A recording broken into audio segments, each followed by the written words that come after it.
we decided to do podcast and to talk about something that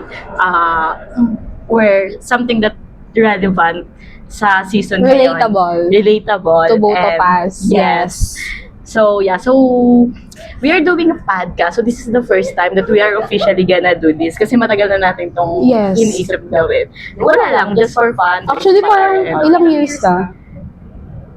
Mula 3 years old. Oh my God! Tagal. Hindi. I think, before tayo mag-start mag-work. Yeah. Tama ba ako? So that's when Parang feeling ko nasa coffee shop tayo nung tapos sabi mo, mag-start na tayo. Hindi lang natuloy. Hindi natuloy. Ngayon yung cue na matuloy siya. Bumili tayo ng Bumili tayo ng feeling. Thank you, TNW. Baka naman. Well, anyway, so allow us to introduce ourselves. So I am Georgie Ardiego. So, my name is Camille Quintana. Yeah, and today we're gonna topic about one of our missing pieces. Wow. So it's about Growing up without a parent. Biological Yeah, parents. so ulit. Growing out without your a biological. So, kailan tayo magsasabay? ulit. 1, 2, 3, go. Growing up without a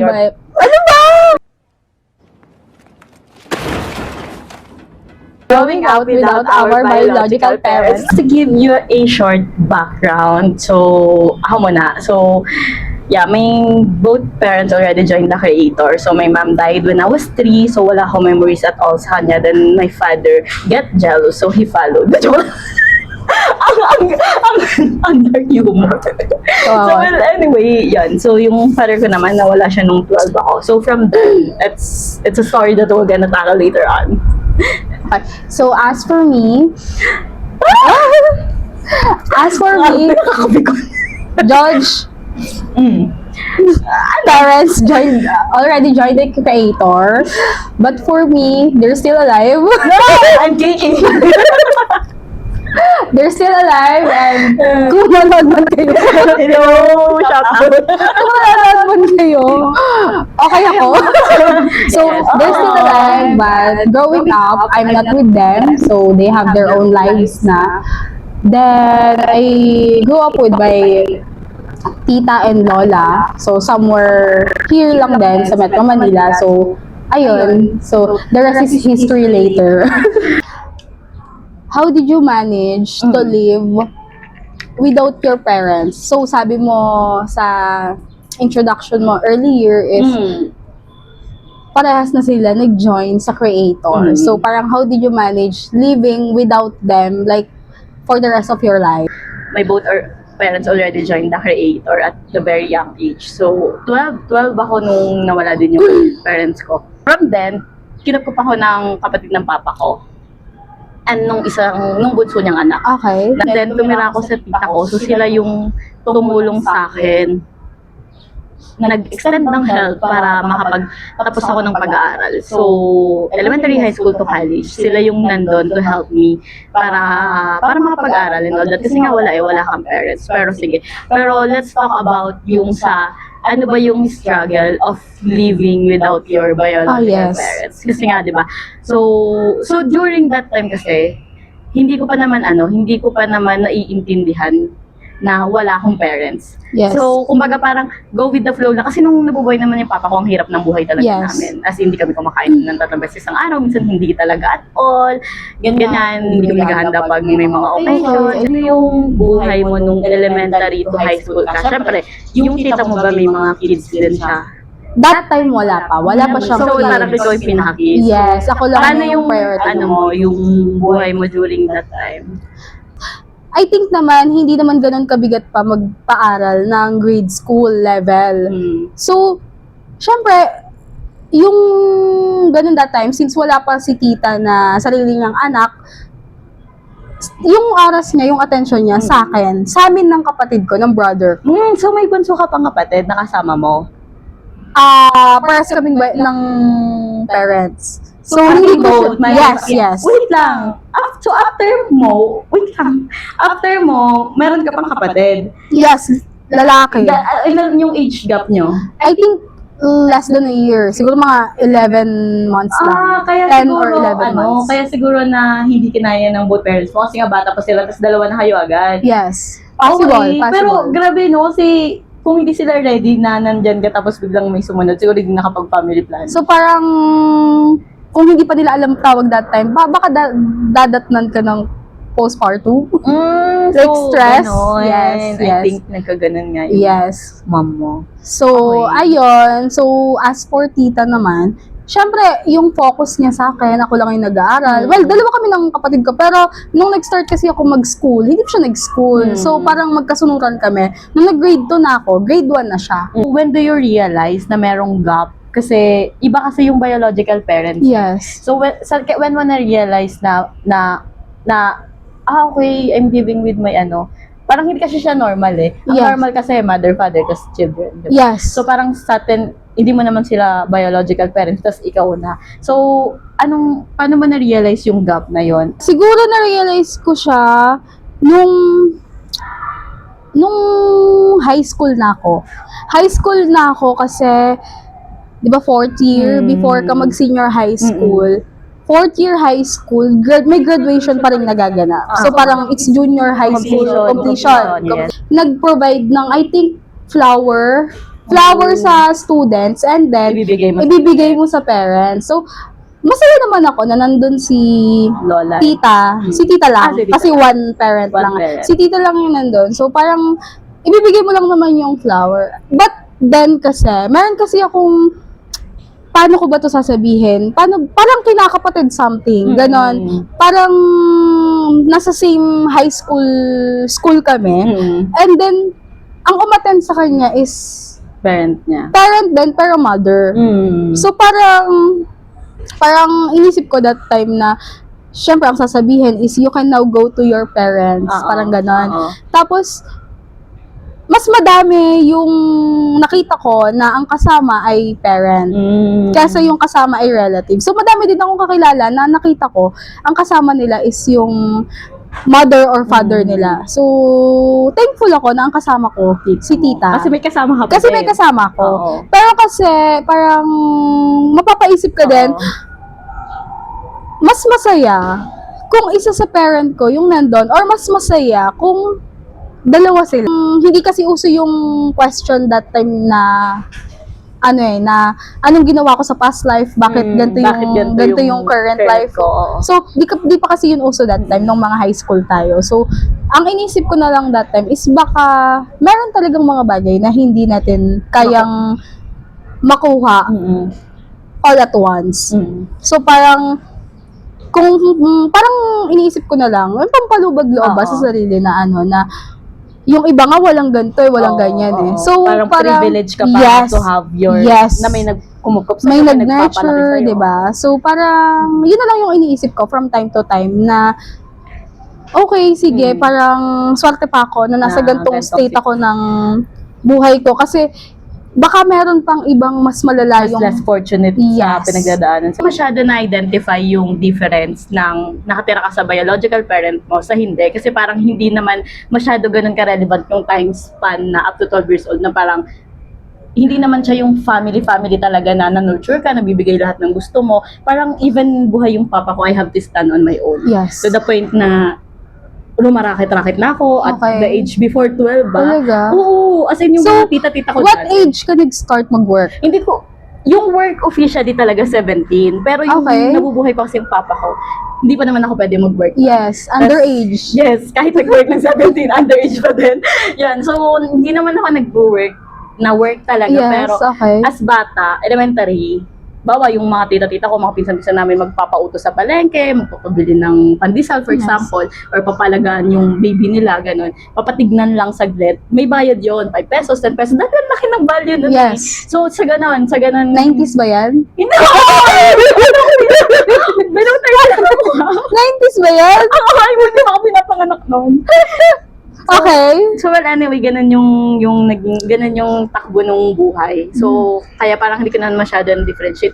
Meron bang situation sa buhay mo na parang it's too much for you na naisip mo or napatanong ka na what if nandito sila, sana hindi ganito yung sitwasyon, sana mas better or sana itong problema na to sila yung katulong ko. Yes. I mean, I think, siguro kasi hindi naman ako kulang sa love growing up. Pero siguro ang meron ako is yung tampo. Tampo kasi parang, like for example, yung span of age ko ng 5 to 10 years old. Siyempre may isip ka na that time. So, si Lola nag-work, si Tita nag-work. So, merong 2 consecutive years. Hindi ko sure kung saan dyan sa 5 to 10 years old. Meron dyan 2 consecutive years na nag-promise both sides, like si mother and then si father, na gantong date. Kasi meron namang celebration Meron namang celebration. Gantong date, gantong time. Hindi, what I mean is, birthday ko yon. Okay. So, merong celebration, may dahilan sila para kitain ako. Dun sa bahay ng grandparents ko, tsaka ni tita. So, 2 consecutive years yon. So, alam mo ba yung feeling ko? Kapag, syempre, bukas birthday ko na, ganyan. Ngayon pa lang, nagka-countdown na ako. Yes, excited na ako. Kahit hindi naman dalawa silang present. Basta isa lang. So, alam mo kasi yung pag nag-promise ka sa bata, dapat tuparin mo. Kasi bata Kasi bibit-bitin niya yun, like, hindi nga, pwede nga hindi matulog yung bata Kasi kakaantay. Tsaka hindi naman kami nakikita everyday Kung kailan lang nilang gusto kami kitain. So, that time, it's my birthday. So, baka naman pwedeng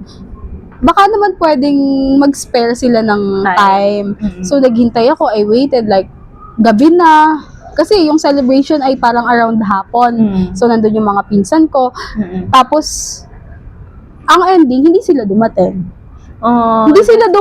So, parang binibigyan ko pa ng chance. Sabi ko, 8 p.m. pa lang naman. Baka naman dadating pa mamaya. Or baka bukas, ganon. Baka, walang dumating. As in, walang dumating. Tapos, wala ring happy birthday. Walang ganon. Walang greeting. Yes. So, parang, syempre. Tsaka dati hindi pa naman advent yung technology. Yes. Chat ka na lang Yes. lang. Wala namang ganon Tsaka, hindi rin ako lumaking may gadget. may gadget. So, hindi yun sa amin priority that time. So, syempre, kung dadating siya at may presensya nila, mas masaya. So, natapos na yung celebration, nagkainan na, tapos na yung araw. So, nag-expect pa ako ng pang kinabukasan. Wala talaga. So, here goes another year na mag-birthday ulit. Wala ako natatanggap na birthday. Wala akong matandaan na isa sa kanila, kay mother or kay father, na binati nila ako. As in, wala talaga. As in, simula nung nagkaisip kahit ka? text, wala. Oh my God, up until now. Pero nagkaroon na ba ng chance na magkita kayo, mag-usap? Ngayon, Oo naman. may isip ka na? Oo naman. Both. Father side. Nakikita kayo ng... Nasa father side ako So, madali niya akong mahanap. So, parang... Madali ka niyang puntahan. Yes, kung gusto niya. Kung gusto niya, di ba? So, kung gusto niya akong puntahan, Madali lang. Kasi nasaan ba ako? Nasa pudar ako ng pamilya niya. So, ibig sabihin, hindi niya gusto. Hindi niya gustong puntahan or makita kami knowing na ganito na yung ganito na yung age, ganito na malalaki yung... na kayo. At kahit ano pang narating ko right now, hindi niya pa rin namang gusto kaming makita. So parang it's not me anymore. So parang kung sa mother side, kasi si mother ay wala akong contact, but she's somewhere in Bicol lang naman. Well, decision pa rin nila yon. Parang matanda na sila kung meron mang mas nakakaalam ng kung ano man ang tama, mas tamang gawin, kung tama bang puntahan nila ako, kitain nila ako. What are the words or phrases na you wish to hear sana if buhay pa yung parents mo? Siguro, naman tayo, common naman to na ano bang gustong marinig ng isang bata. I understand the fact that my parents are gone and that's inevitable and walang may gusto na walang may kasalanan and I am nobody's responsibility. Kaya kung sino man, whoever has the heart to extend their hands to help me, I'm gonna be grateful for that. So grateful ako kahit anong klaseng tulong yung kayang ibigay sa akin at kung ano yung matatanggap ko, grateful na ako doon sa kahit ano. So I am not asking for more. Kasi I am nobody's responsibility. Yes. And I know that. And I understand that. And you know naman in your heart, Yes. ginawa naman nila kung anong kaya nila. Yes. Naibigay nila kung ano yung kaya nila. Yes. So, pero as a bata, syempre, pag bata ka, hindi ganito ka-wide yung understanding mo sa mga bata. Tama naman. So, nung bata ako, parang hindi kasi ako masyadong nakaka-receive nga ng moral support. So, parang, regardless what they've done, kahit gano'n nakahirap yung struggle, hindi ako nakaka-receive ng mga words like, I'm proud of you, ang galing mo, gano'n. So, parang ikaw as bata, gusto mo din ma-experience na parang, kahit anong bagay na gawin mo, kahit the simplest thing, merong tao na happy sa'yo, excited sa mga ginagawa mo, Yes. nakikicelebrate ng achievements mo. Growing up, do you have that kind of trauma or anxiety na parang growing up hindi mo siya na-speak up na meron siyang effect sa buhay mo ngayon? Fear ko nung bata is hindi matupad lahat. Yung lahat ng gusto ko pag lumaki ako. So, parang feeling ko pag, meron kasi akong mga certain times na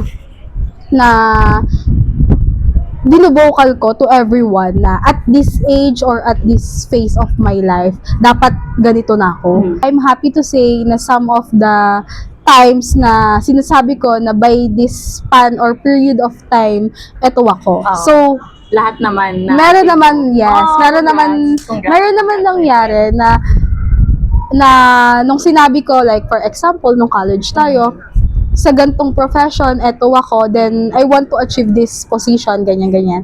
Tapos, nangyari naman siya. Andun ka na na. Actually, mas maaga than I thought. Mas maaga siya binigay kaysa nung kung ano yung iniisip ko na future. So, mas maaga. Nangyayari na siya now, as early as now. Yes, I think it's because of manifesting. So, parang positive you should, outlook talaga. yes, you should manifest your future. Parang, yes, we're still far sa kung saan natin gusto. Pero, ako kasi, yung fate ko, mabigat. Like, parang, if I want it, I will work for it. Diba? Sa buhay mo, meron bang nangyayari na you still want to seek guidance from them if only they were alive? Yeah. Siguro, yeah, I have those kind of moments where I wish they're still alive para sana sila yung mag-guide sa akin sa mga problema ko, ganyan. Siguro, nung bata kasi ako, parang hindi ko nga yun masyado nakikita. Kasi parang focus lang ako parang kumbaga nandun ako sa part nung bata ko na acceptance stage, ito na talaga yung sitwasyon ko sa buhay. Wala sila, so I have to do everything on my own. So, okay nga ako doon. Ganun na. So, kaya, moving forward na lang ako sa lahat ng bagay. Pero now na parang, for example, parang nakaroon ako ng mga circumstances na, kunyari, yun, mawalan ka ng work, ganyan, and all that. Parang tas kung for example, may problem sa family, sabi mo kakapatid, parang I still wish na sana nandun sila kasi sana sila yung nagga-guide. Yes. Sana yung some of those problems sila sana yung may responsibility. But as bunso, I have to take care of everything. Ganon. So parang ang hirap lang na ginagapang mo yung sarili mo mula noon up until now. Tapos parang ngayon na parang isang beses ka lang ma-fall, isang beses ka lang mawalan ng income, wala na, parang lahat titigil sa'yo because ikaw lang yung backup. So, wala kang malapitan and all that. So, ako kasi, although, alam ko nandyan lang yung family ko, yung mga kamag-anak ko, that they're willing to help, mga friends ko, but I feel like kasi na iba na nagbago na kasi yung mindset ko simula nung nakagraduate ako, na parang, dati kasi valid na humingi ka ng tulong kasi bata ka. Kasi estudyante ka pa. Ngayon kasi na parang nakagraduate ka na, nabigay na lahat ng tulong na kailangan mo. Parang ikaw na dapat yung may responsibility sa sarili mo. Yes. So, dapat successful enough na ako at this age, gano'n. Tas hindi. So, parang yun yung mga types na, what if nandito kayo? What if, di ba, nandyan kayo to guide and to help? Sana hindi ganito kahirap, sana hindi ganito kabigat and all that. But then, I'm still grateful naman I'm not saying na hindi ako successful kasi if we will look back, di ba, ang layo na from what I am before and to who I am before. Ngayon parang independent na, ganyan. Tapos may work, ang daming opportunity, ang daming offer, sobra, ang hirap na nga mag-decline, parang if pwede lang lahat kayo, Nakaka-proud. tanggapin ko, o sana, di ba, tapos kaso hindi, kailangan ko mamili, so yun, so parang ganon, tapos parang if dati hindi ka naman nakakakain free times, hindi ngayon nakakain ka na, if dati nagsisik ka ng moral support, ngayon sobrang daming moral support, and siguro kaya ko, parang ngayon kasi mas feel ko yung love ng family ko eh. Especially ng mga kamag-anak ko. Mas feel ko yung pagmamahal nila ngayon. Siguro it's because nagkaroon ako ng parang yung pagiging independent ko, it humbles me a lot sa maraming factor ng bagay that I get to appreciate people more. Na ganon. Tapos parang feeling ko kasi dati, mas meron akong mentality na ako to, puro ako, ganon. So parang naging eye-opener sa akin na ang daming taong tumutulong, ang daming taong nagmamahal sa'yo, ang daming taong genuinely tanggap ka and mahal ka, pero it's just that akala mo ikaw lang lahat. Yes. Kaya hindi mo sila nakikita. Hindi mo napapansin, Oo, marami oo. sa paligid mo, gusto kang tulungan. Tinutulungan ka talaga nila, Yes. pero hindi mo lang, yung alam mo yon, yung simple things that there's a simple way ng support, for example, reaching you out, ganon. Hindi mo siya, akala mo normal thing lang naman siya, pero it's not. It is very valuable thing to do, 'di ba? Na ganon, na masingit ka sa oras ng isang tao na Yes. marami ding gustong gawin sa buhay. Parang ngayon, parang it humbles me a lot that I get to appreciate people more. Yun, ganon. So, yeah, siguro if ever lang that yun naman yung maganda doon na I have those kind of realization. But yeah, ngayon siguro yung mga most recent things lang na nangyayari sa buhay ko. I just hope na nandito sila to guide and to help. Kasi parang nakakapagod din na ever since, hindi kasi ako masabi ng problema. Alam niyo yan na parang, Yes. yun nga, dahil nga fearful ako na tao, sinasabi ko yung problema pag na-resolve ko na siya. So, sinasarili ko talaga siya. So Pero you know na it's not tama. Kasi yes, kapag I understand it kasi now. kapag kami may problema, we Sina- tell you a lot, Yeah, 'di ba? yeah. Like Tsaka ang galing ko mag-advise. like the Tandaan mo yan. whole story, sinasabi Sabi namin namin sa iyo sa'yo. kapag kami ang may problema. Oo. So parang it's very unfair na kapag ikaw naman yung may problema, hindi mo sasabihin sa Oo. amin. Yun nga, kasi nga parang parang na-box ko nga kasi yung sarili ko. Yes. And I'm learning now na, yeah, I'm really trying to help myself. Talagang inaano ko siya. Tinatry kong i-overcome lahat nung mga fear na meron ako. Okay. Gusto ko kasing maging genuinely confident, happy ako. Na yun na parang ganon. Kasi mas natural pag wala kang iniisip. Pero dahil nga overthinker ako, yun, ganon. Tsaka, yeah, mas gusto kong maging committed to serve the Lord. Wala, yun yung calling ko. Joke lang. Feeling ko lang, yun yung calling ko, na parang gusto ko talaga. Kaya, parang yun, wala lang. Gusto ko lang na hindi na lang siya mag-church ako every Sunday, o kaya mag-church ako pag feel ko, o kaya pag may problema lang. Kasi parang ganun, parang ayoko na ng ganun. Parang kapag kasi pag pumunta ka sa outer space, tapos titignan mo yung mundo, parang wala to lahat. Parang Kung all of wala this is siya, useless. 'di ba? Parang ganon. Parang there's more to what we are thinking about right now. Parang lahat to hindi valuable. Yes. Yes. So yun Everything lang is temporary. Yes, parang yun lang yung mga yung mga, pero kasi reality, kailangan mo ng pera to survive, Yes. 'di ba? So yun yung mga lang realization ko na ako sa buhay. Sa mga most important day, for example, graduation, family day, ganon. Ano yung may mga difference ka bang nakita na ganito sana kung may parents? And like, kasi na-observe lang, kasi most naman ng mga bata, magulang yun nandun. Meron ka bang mga parang na-observe lang na ganito pala pag parents yung kasama. Tapos since ikaw hindi parents yung kasama mo, something is different. Like, for example, pag nag-guidance ka, Mama. pag nag-guidance ka, pag mama or papa yung bit-bit mo, parang you have the free will to let them know na, yes, at some point, sasabihin ng guidance, nagkamali yung anak nyo. So, parang, whatever happened dun sa room ng guidance, pag uwi nyo, Anak ka pa rin. anak ka pa din. Pero sa mga gantong situation natin na hindi naman parents ang kasama natin, syempre parang we're bound to, alam mo yun, to act ng maayos. Oo. Like, Maaga as much kang as possible, matured. ang dapat mo lang gawin, since you're not living with your parents, ang dapat mo lang gawin is mag-aral ka lang, Yung mga tama. yung mga tama lang, mag-aral ka lang, umuwi ka after school, o kaya, yun nga yung sa relationship thing na Oo. dapat hindi muna yun ang priority mo. Oo. So, Kasi may mga responsibility ka rin sa bahay. yeah, so At some, normal parents perspective, kahit naman mag-guidance yung anak mo, ano bang thinking mo? Di ba parang, para kasing pag parents kasi, whatever you do, they still see the goodness in you. yes, Lagi lang silang doon nakatingin. yes, So- but that doesn't mean na yung mga nakasama natin, hindi Hindi nila nila nakita, ganon. hindi nila nakita yung Oo. goodness in us. Oo, pero- It's just that for us kasi, Oo. it's a privilege na kasi na Yes. tumutulong sila. So parang ayaw mo silang i-disappoint. yes, To the tama. point may you box yourself Yes. na hanggang dito lang yung mga, parang dapat laging tama yung ginagawa ko, dapat ganito yung gawin ko. Yes, ganyan. yes. Yeah. Same Diba? din ako. Na So, parang, yun yung mga feeling ko, nung medyo bata ako, nakikita ko yung difference. it's true na hindi dahil iniisip na, hindi dahil ganun sila.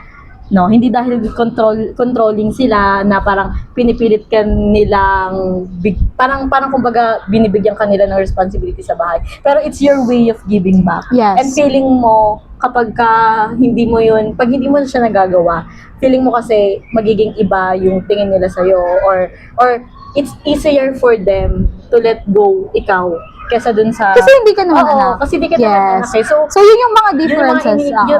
you have that unspoken rule or fear or thoughts sa sarili mo na hindi mo binovocal pero meron ka nun because wala ka ng kampe. I mean, Yes. wala kang kakampe na tanggap ka kahit ano ka, kahit sino ka. Yes. Yun. We're the same with that. Siguro yun nga, isa rin talaga yun sa mga fear. Ako din, parang growing up, kaya nga diba nakita ko kanina, natakot talaga akong magkamali. Kasi pag nagkamali ako, walang tatanggapin na buong buo. Ganun. Let's proceed naman sa kamusta tayo ngayon. Kasi ngayon kasi kaming dalawa ni Camille, parehas na kaming living independently. Si Camille, living with herself. Das ako, living with my brother and 2 dogs. So, yun. So, kamusta yung transition from wala kang mga parents, tas biglang nakatira ka sa mga tumayong pamilya mo, then biglang dumating ka sa time na you decided na to live alone. Actually, mahirap. Mahirap siya in a way na, syempre, growing up, although walang parents na present, pero kasi, lumaki ka, may kasama ka pa din. Oo. So, may guidance. Yes, din. pero kung bakit naman nakaya ko na mamuhay mag-isa, maybe because they train me to do To do. things nung medyo bata pa lang. So, ngayon, medyo wala naman akong fear na mamuhay mag-isa. Kasi Siguro kaya mo yung, lahat gawin. yes, kaya ko naman lahat gawin.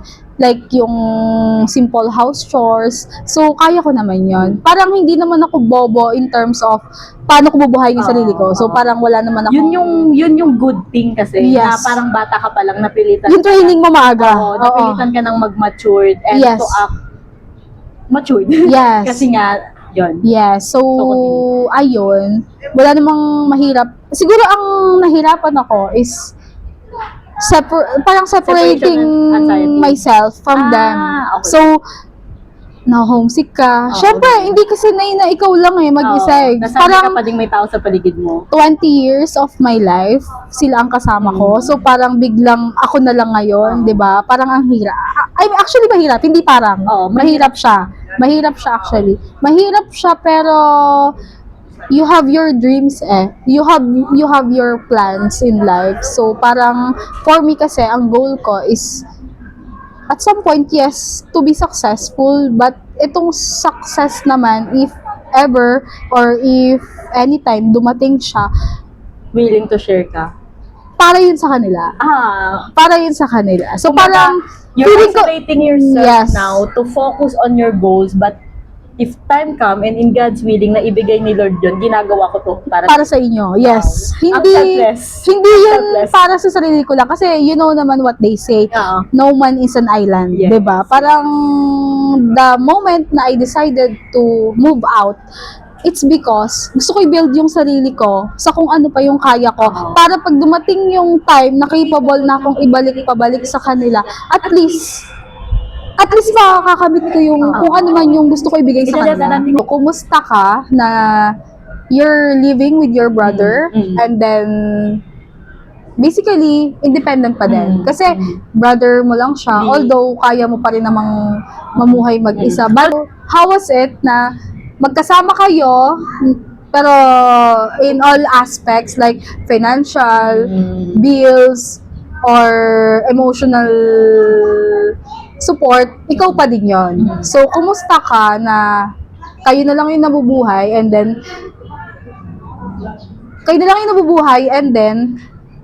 ayan nga, malayo na sa relatives na shoulder mo pa rin everything. Oo. Well, naman kasi, hindi naman ako sobrang layo. No, parehas kami nasa isang city lang, nasa Taguig lang. No, syempre, first and foremost, ang hirap din na kalahati ng buhay ko, kasama ko yung tita ko, yung mga pinsan ko na parang kapatid ko na rin, na nasanay ako na nandyan sila.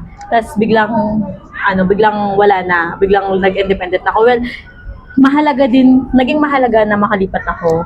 Necessity na makalipat ako because kailangan ng kuya ko nga ng tulong during that time.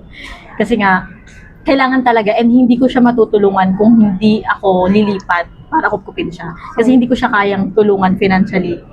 So, yon. So, yeah. So, yung paglipat ko kasi, it humbles me a lot in terms of transitioning. No?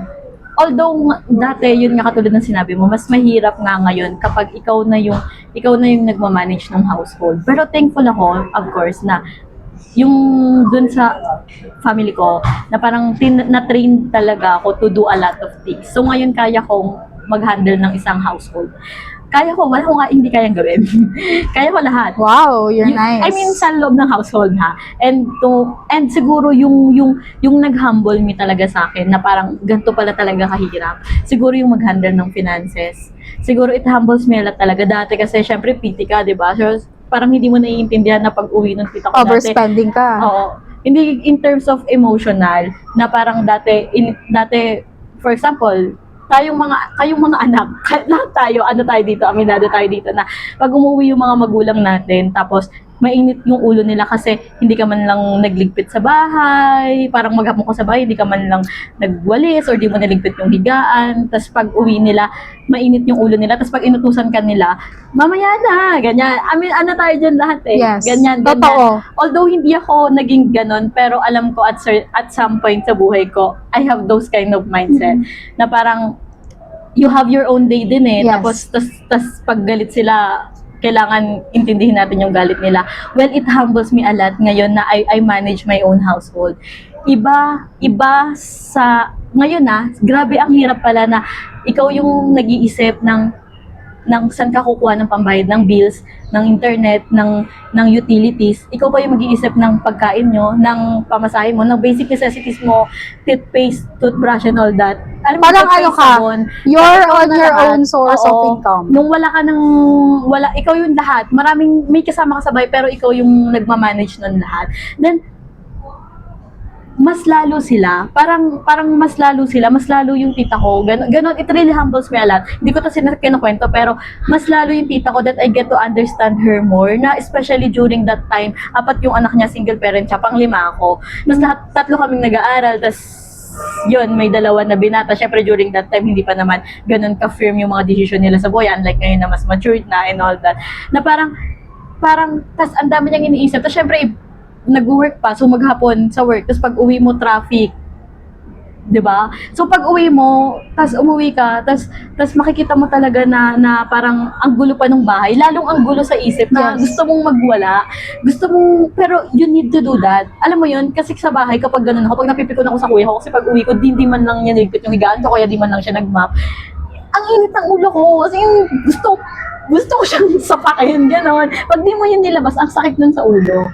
So, I get to humble me na parang, shit, paano niya nakakaya na gano'n? Na gano'n pa yung sitwasyon during that time. So, gano'n I thought na parang, this is the life that I dream.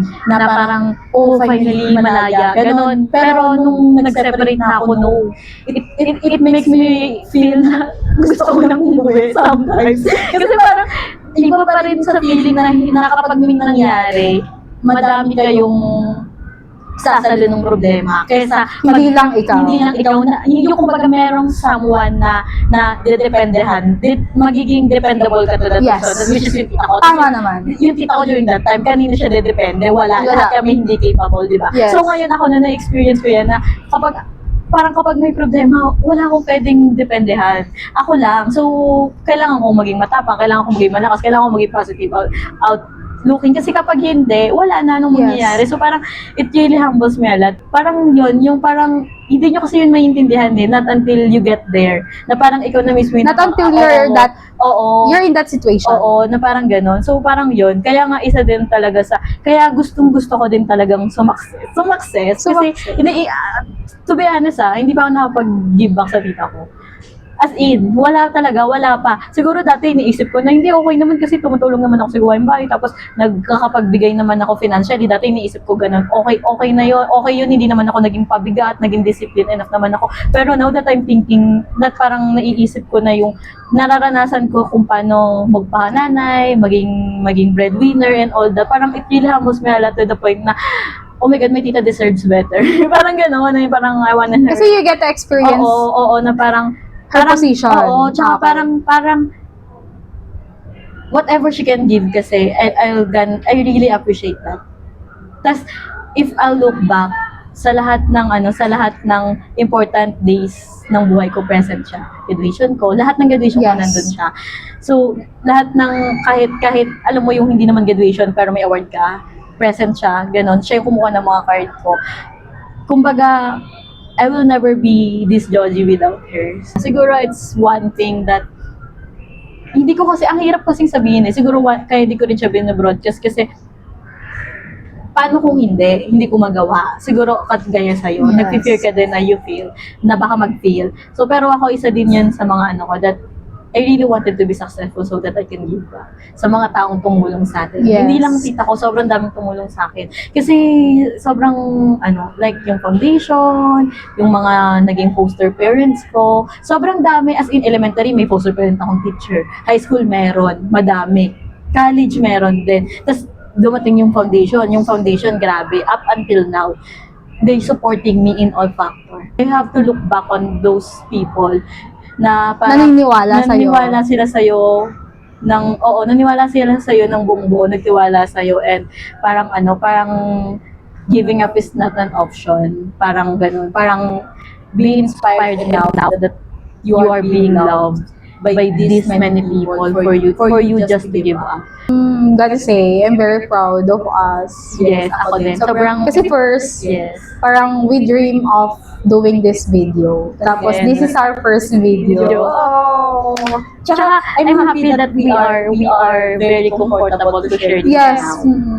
So, parang I didn't expect na parang you'll be one of my close friends. So, Ikaw ba, if your parents are watching now, or mapanood to ng mga malapit sa parents mo and they can share to them, ano ba yung gusto ka bang sabihin sa kanila?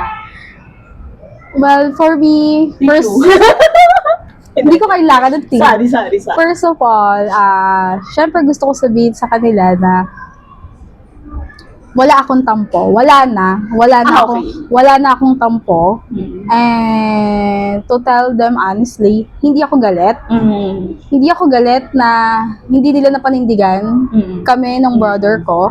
Although they're living their own lives right now. So parang inaccept ko na yon, like matagal na panahon na. Hindi ko na yon issue kahit nung college or nitong corporate girl na. So ayun, wala na akong tampo, hindi na ako galit. And then what I want to say to them is sana kung nasaan man sila, okay lang sila. So parang sana they're living their best life right now. Dun sa mga brother and sisters ko sa side nila. So sana okay din silang lahat. So I hope kung ano man yung saya na meron ako ngayon, sana sila din masaya. Pero siguro may message to the people, to the youth, na you get the chance to have your parents with you. Take care of them, and yun nga, as much as possible, try to understand them. Mas i-wide nyo yung patience nyo Yes. with them kasi Time will come. time will come that you will understand gaano kahirap maging magulang. Yes. Yeah. And time will come na ma-realize mo na hindi mo pinahalagahan nung nandyan pa sila. Or regardless if you're in good relationship or not, time will come pa rin na you'll ask yourself na sana nung I have the chance na masabi to, nasabi ko, or nung I have the chance na gawin namin to as a family, sana ginawa namin. Kasi, regrets is always at the last part. Oo, yeah. lagi siyang nasa dulo dulo, talaga. So, Yeah. what But with Diba? don't invalidate naman kasi just Yes. a disclaimer, syempre meron ding yung hindi good relationship tas hindi pa open to reconnect or Yes. whatever. We're not invalidating your feelings. Yes. But as for our own experience, we just want na parang kumbaga mahirap kasi kapag wala na sila. Ako speaking from my own experience or own status in life, unfortunately, wala na akong magagawa eh. Ano ba Wala ang na. magagawa ko? Wala Yes. na eh. So if you have the chance, go for it.